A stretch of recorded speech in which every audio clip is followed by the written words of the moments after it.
Hello and a warm welcome back to this YouTube channel. My name is Rehema. If you are new here, please consider subscribing. And to my returning subscribers, thank you so much for always stopping by to watch videos on this channel. I rarely shoot on my uniform, but yes, today I have to do this in this uniform. So guys, I want to at least enlighten someone with what I'm going to share here, because ladies or gentlemen or anyone, if you want to travel anywhere, if you're not sure of something, you need to be sure now and you need to watch this video till the end. So I have a message here. It was on my phone, but actually I can't read it on my phone because it's my phone that I'm shooting with. So I had to note it down so I could read it. It was a very bitter message, and the red flags of a fake agent. You're going to know them today, and so stay tuned. Yes, I'm going to start with reading this. So you'll understand or you'll bear with me. It is like, hello, my name is, I won't disclose the name. Share these with the ladies and on your channel. I would like you to enlighten our girls and men who goes looking for jobs abroad to be alerted from my own experience. The experience, therefore, is I was in Saudi Arabia for job as a house manager, and I completed my contract on November last year and came back home, that is Kenya, for vacation. I had no plans going back to Saudi Arabia, but my employer agreed to increase my salary, so I decided to go back. So I went to the same office that had taken me for the first time, and yes, some people will just come back, the agreement between them with the boss, but some will prefer going to the office again. So she went. I gave them my passport to arrange with my employer so that I can travel back. To my surprise, I did not know that the office had been blacklisted in Saudi. No office agreed to work with them again. So from there, the office told my employer, that is the office in Saudi Arabia, told the employer that I should tell the office in Kenya to remove me from their system so that they can make a new one for me through another office. When I told the office to remove me from their system, they relented. So a brother to this agent, whom they have office together but work under different names. Understand this point? So a brother to this agent, whom they have office together but work under different names, said that he could make me papers in a way that I could travel with Igama. Igama is this ID, like ID, but now this one used in Saudi Arabia. Yeah, so that I could travel with Igama and my employer to go make the visa there after I came or I arrived. So the papers were ready. And I traveled on Thursday 24th, that is this month, because this message is for February. And I wish I upload it today.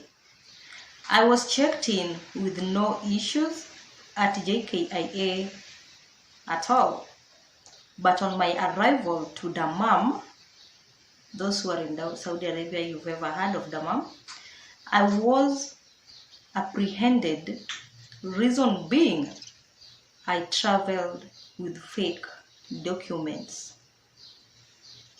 She traveled with fake documents. I was immediately taken in a room and was locked up. Later, they deported me to Egypt to connect another deportation flight to Kenya. The brothers who co-own an office I won't state the office, even after they made me go through such an ordeal, they haven't shown any sense of remorseless. I have asked them to kindly remove me from their system so that my employer can make a new visa for me through a different office, but they are very rude. So I'm sorry I can't mention the name of this office because, for my security purposes. I'm in Saudi Arabia also, Yes, I'm in Saudi Arabia. And some of these offices in Kenya are owned by our political leaders. And so, where will I hide? Where will I hide? So, you'll just excuse me not to open up or to tell you the name of the office that the two brothers go on.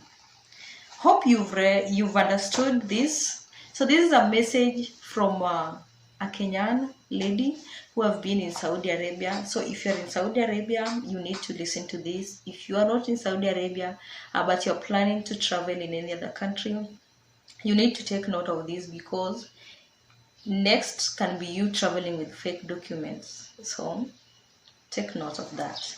And so when I want to talk about the red flags of fake agents, number one, most of them will ask you for a lot of money.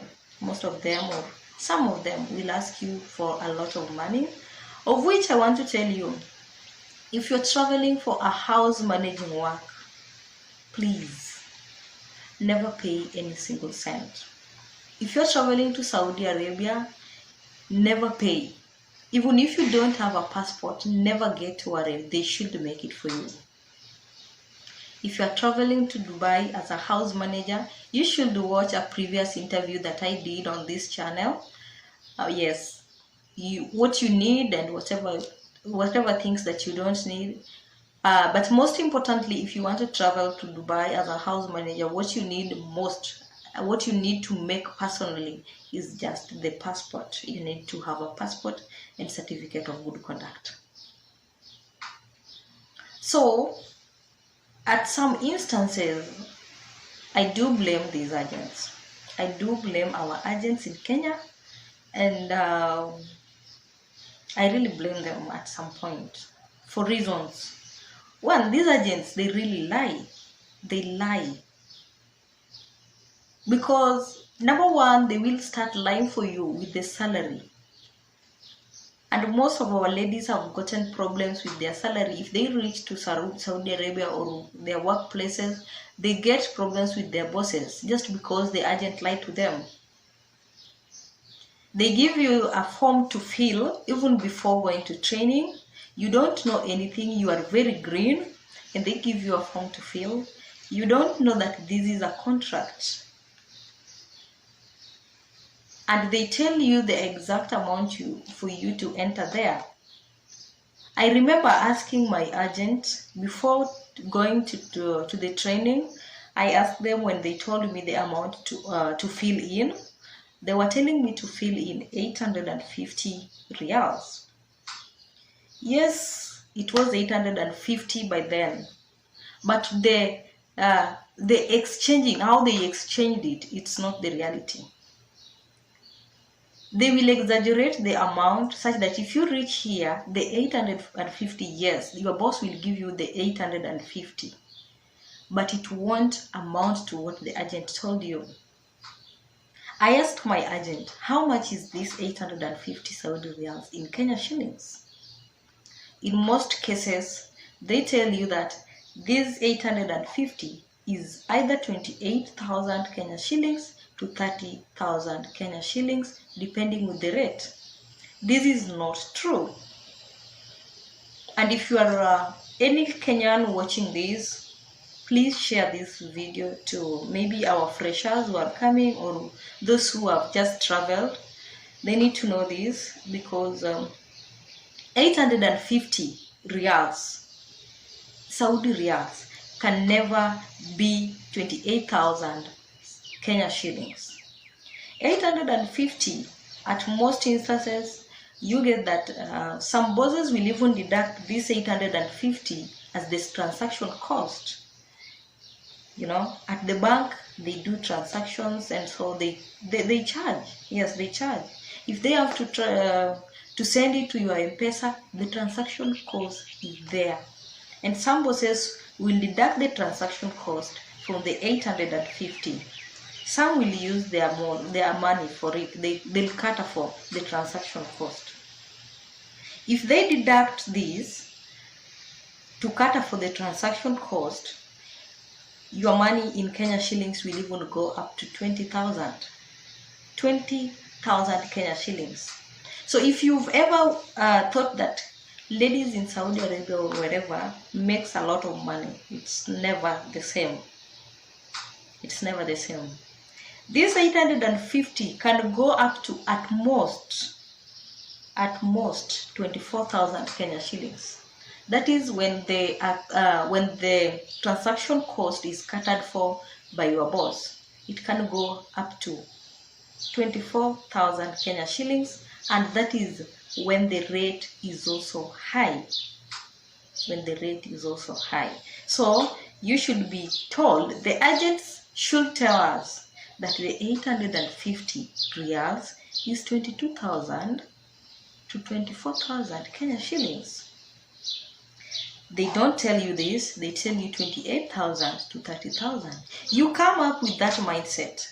Your mind is set that you are going to earn 28,000 to 30,000 in a month.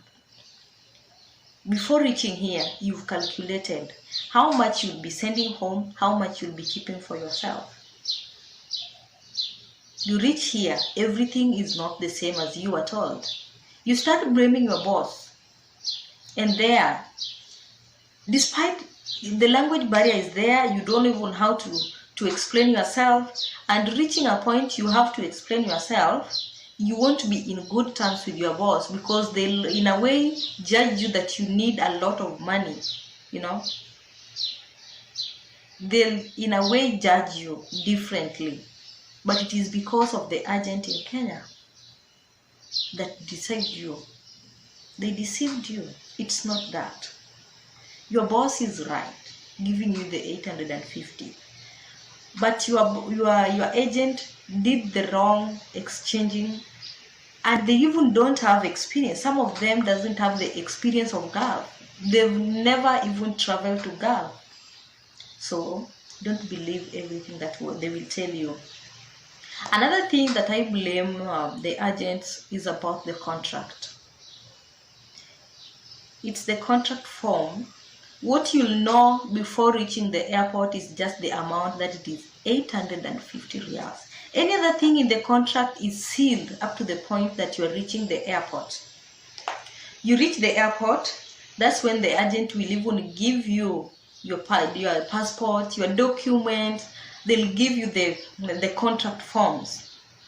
This time they're giving you the contract forms. You are to head to they are taking you up to the airport, you know. So maybe they are giving you this at the last time, that maybe you even have 1 hour to your flight. So, and they also tell you to be very keen, or to be just keep your documents in a way that they don't get lost at the airport. So you are just like this with your documents, you know. You don't have to go through the contract forms or whatever at this moment. You know, some of us at the airport, we feel emotional. Some of us, we feel happy, you know. It's a mixed reaction. Emotional, however, whether happy, whether sad. I remember shedding tears at the airport when I had to say bye to my country. I remember shedding tears and making the last call to my mom, being that she had no smartphone when I was leaving. So I had to call her direct to tell her bye. I shedded tears. If it is in that case, I could not even go through the contract form. I didn't. On the plane, you're there, you are excited. Maybe it's your first experience. You can't struggle going through the contract form. And some of us traveling in Saudi Arabia, not everyone can read the English that is there in the contract form, because the contract form is written in only 2 languages, that is English and Arabic language. So there are only the 2 languages. you are not aware of the Arabic language, you can't read it. And also in English, you can't read it. I'm saying this because at the training where we were, I remember we did even exams to other ladies. With Saudi Arabia, no academic papers are required. So you are allowed to travel so long as you have that age and you have your passport, you have your documents, your traveling documents. You are able to travel to Saudi Arabia. So I know quite a number of ladies. Not everyone are not able to read the contract form. So they don't know what is there. They reach Saudi Arabia, their bosses take everything from them. Whether you know how to read it, whether you don't know how to read, some of the bosses will take all these documents from you. You don't know what is there in the contract form. You are very green. You don't know whether your rights are observed or not. They are broken or kept. You get something or some of the things on the groups on social media and you get surprised. Is this true? The 850 you are paid, you have to cater for your own things. You have to buy oil, you have to buy soap, you have to buy what? Of which you should not. It's in the contract. You don't know that it is in the contract. If you're watching this video, you don't have your contract form, please, there is a video I did about everything that is in the contract form. Go and watch it. So the agents, you have to be careful with these agents in Kenya. They will tell you all the lies to convince you. Most agents only have to make your flights or to make your visas to Saudi Arabia. And so with all the news that are going all over, they'll have all the things to convince you to accept to travel to Saudi Arabia. Because that is their way of earning. That is what they do. That is their work. They also earn with that. And so they have all tactics. They have everything that they can use to convince you to travel, just to accept to travel. After you've traveled, no issue again with you. They are done. Such agents, if you reach in Saudi Arabia, you have a problem. They are done. Immediately you leave Kenya, they have their money, they are done. They are totally done with you. They don't want to hear about you. You say hi to them, they blue tick you. You do the work to them, they blue tick you. Some of them after reaching here, they'll be like, send me money. If you don't send them, they don't even care about you, you know. So something should be done. Our Kenyan government should do something. Our Africans leaders should do something about these things. The cases of the ill or the dirty cases in Saudi Arabia are too much to Africans. And so our leaders, if they are caring, they should come in and do the necessary to ensure our security, our safety. No one wishes to die after leaving their country. We only have to look for greener pastures. Everyone's wish is to go back home healthy. Even if you have nothing, but your only wish is to go back healthy. So guys, I wish to stop from there. And also the questions you've been asking about the video that we did, and also the questions about Dubai company work, it's coming soon. When is today? The week is not going to end before I drop one. Yes, so keep the questions coming because I'm going to do a video for you. So guys, thank you for watching to this end. I really appreciate. We are on the road to 2000k subscribers. Yes, we are heading to 2000 subscribers. Please keep sharing the videos. This time we've really grown and I really have to upload that. So guys, I really appreciate you. I don't take you for granted. I love you, and until next time, I have to say goodbye for now.